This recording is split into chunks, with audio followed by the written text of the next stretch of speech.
எங்க அப்போட அம்மாவும் பாத்தீங்கன்னா 2 பேரும் லேட் நைட்டா எங்க இருந்து வர்றீங்கன்னு கேட்க, ரக்ஷித்தும் பாத்தீங்கன்னா இன்னைக்கு என்னோட பர்த்டே அப்போ அதுக்கு தான் வந்திருந்தான்னு சொன்னது மட்டும் இல்லாம, நம்ம அப்பவும் பாத்தீங்கன்னா கார்ல அவங்க ஹேண்ட் பேக்க விட்டுட்டு போயிருப்பாங்க. அத திரும்ப கொண்டு வந்து கொடுக்க வந்த இடத்துல அவங்க அம்மாவும் பாத்தீங்கன்னா அவங்க ஹஸ்பண்ட் கிட்ட இவளுக்காக தானே சண்டை போட்டீங்க என்கிட்ட கூட்டிட்டு வர சொல்லி, ஏற்கனவே அவ வாழ்க்கை நெருப்புல இருக்கு. இவ என்னன்னா அடுத்தவன் பார்ட்டியில போய் நெருப்பு அணைக்க போயிருக்கான்னு சொல்ல, அப்பவும் பாத்தீங்கன்னா எதுவா இருந்தாலும் வீட்டுக்குள்ள பேசலாம் வெளியே வேண்டாம்னு சொல்லுவாங்க.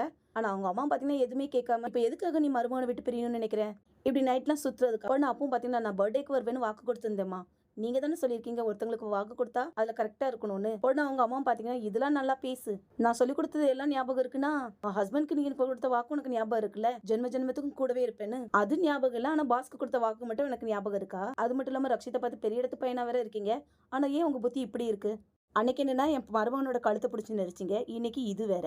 இப்பதானே உங்க திட்டம் எனக்கு என்னன்னு புரியுது. கல்யாணம் முடிஞ்ச பொண்ணு கூட இவ்வளவு லேட் நைட் சுத்துறங்கிறது உங்களுக்கு தெரியலையா? இதுல இங்க ரக்ஷித்தோட பர்த்டேல கேடி பெரியம்மா வேற ரக்ஷித் இன்னைக்கு ஹீரோக்கு ப்ரப்போஸ் பண்ணிருப்பான்னு ரொம்ப சந்தோஷமா இருக்கேன். நம்ம ரக்ஷித்தோட அம்மாவும் வந்ததான் உடனே அவங்க பெரியம்மாவை பாத்தீங்கன்னா சந்தோஷம் தாங்க முடியாம என்ன நடந்திருக்கும்னுட்டு எதிர்பார்த்து கேட்க, ரக்ஷித் வந்து நம்ம அப்போ காதலிக்கிறான்னு சொன்னதான் மூஞ்சி சுருங்கி போயிரும். வந்திருக்க எல்லா கெஸ்ட் கிட்டே ரக்ஷித் வரதுக்கு லேட் ஆகும், அதனால பர்த்டே நம்ம எல்லாருமே சேர்ந்து செலிப்ரேட் பண்ணலான்னுட்டு எல்லாருமே பாத்தீங்கன்னா சேர்ந்து செலிப்ரேஷன் பண்ணுவாங்க. அதே மாதிரி அப்பவும் பாத்தீங்கன்னா அவங்க அவங்க கிட்ட எப்படியாவது எடுத்து சொல்லலாம்னு நினைப்பாங்க. ஆனா அவங்க பாத்தீங்கன்னா புரிஞ்சிக்கவே மாட்டாங்க. அதே நேரம் அவங்க அம்மாவும் நீங்க சொன்னதுனால தானே இவ்வளவு கூப்பிட வந்தேன், இப்பதானே தெரியுது இவ நம்ம வீட்டுல இருக்க லாய்க்கே இல்லைன்னு.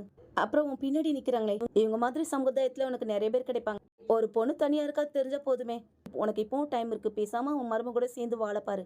நீ மட்டும் மருமக கூட சேர்ந்து போபாலுக்கு போகல, உனக்கு வீட்டுல இடம் கிடையாதுன்னு சொல்லிடுவாங்க. அதே மாதிரி ரக்ஷித் என்னதான் லேட்டா போயிருந்தாலும் அவங்க அம்மாவும் பாத்தீங்கன்னா கேக் எடுத்துட்டு வந்து பையனோட பர்த்டே செலிப்ரேஷன் பண்ணுவாங்க.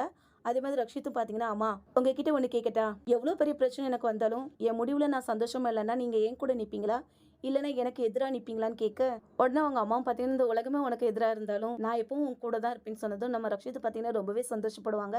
அதே நேரம் மைண்ட் வைஸ்ல அப்ப ஏன் அப்போட அம்மா மட்டும் எப்பவும் அவளுக்கு எதிராகவே இருக்கிறாங்களேன்னு மனசுல நினைச்சுக்குவாங்க. அதே மாதிரி ரக்ஷித்தும் பாத்தீங்கன்னா அப்புக்கு கால் பண்ணி ஆனா எதுக்காக என்கிட்ட நடந்தது சொல்லலன்னு சொல்லுவாங்க. உடனே அப்பவும் பாத்தீங்கன்னா இல்ல சார் உங்க பர்த்டே அதை நான் கெடுக்க விரும்பல அதுக்காக தான் சொல்லியும், அது மட்டும் இல்லாம அம்மா பேசினதுக்காக நான் மன்னிப்பு கேட்கிறேன்ட்டு மன்னிப்பு கேட்பாங்க. அது மட்டும் இல்லாம ரக்ஷித்தும் பாத்தீங்கன்னா இன்னும் எவ்வளவு நாள் ரஷ்மி வீட்டுல இருக்கிறதா பிளான் வச்சிருக்கேன்னு கேட்க, அதை பத்தி இனிதான் யோசிக்கிறேன் சார் சொல்லுவாங்க. இங்க அப்புவோட அக்கம் பக்கத்து வீட்டுல எல்லாருமே பாத்தீங்கன்னா அப்புவை பத்தி குசு குசுன்னு பேச ஆரம்பிச்சிருவாங்க. இது எல்லாத்தையும் பாத்தீங்கன்னா நம்ம அப்புவும் கேட்டுட்டு நம்ம ரஷ்மி கிட்ட என்ன சொல்லுவாங்கன்னா, நான் இனியும் உன் வீட்டில் இருக்க முடியாது, ஏதாவது வீடு பார்க்கணும்னு சொல்லிட்டு இருக்க நேரத்தில் நாம தூபையும் பார்த்தீங்கன்னா வேஷம் போட்டுட்டு வந்துட்டு வீடு இப்படி ரெண்ட்டுக்கு கிடைக்குதுன்னு சொல்ல, நம்ம அப்புக்கும் பார்த்தீங்கன்னா அது தூபைன்னு தெரியாது. ஆனால் ஒரு வழியாக கண்டுபிடிச்சிட்டு டேரெக்டாக நம்ம ரக்ஷித்துக்கிட்டே போய் ஆஃபீஸில் குழந்தைத்தனமாக சண்டை போட ஆரம்பிச்சிருவாங்க. அதே மாதிரி ரக்ஷித்தும் ரஷ்மி உனக்கு ஃப்ரெண்டுன்னா நானும் உனக்கு ஃப்ரெண்டு தானே, ஏன் நான் உனக்கு வீடு பார்க்கக்கூடாதான்னு சொல்ல, ஒன்றும் இல்லை சார் பார்க்கலாம் அப்படின்னு சொன்னது தான். 2 பேருமே சேர்ந்து ஒவ்வொரு வீடாக பார்ப்பாங்க. ஒரு வீட்டில் என்னன்னா ஹவுஸ் ஓனர் இது என்ன நீங்க 2 பேரும் அண்ணன் தங்கச்சியான்னு கேட்பாங்க. ஒரு வீட்டில் என்னன்னா நீங்க 2 பேரும் ஹஸ்பண்ட் ஒய்ஃபான்னு கேட்பாங்க.